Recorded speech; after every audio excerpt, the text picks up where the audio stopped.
Despite over 7 billion humans walking this earth, man is far from being the most abundant form of life. Not even close.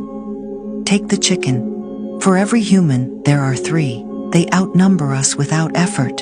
And even when we count our total weight, our biomass, we still don't outweigh the ants. Tiny creatures, yet together, heavier than us all.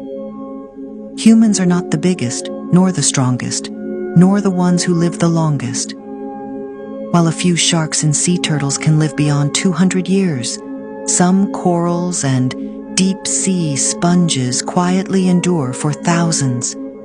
There are even fish capable of reversing their aging, returning to youth, restarting the cycle of life again and again. If not for predators, they might live forever. And compared to so many other species, we are surprisingly fragile.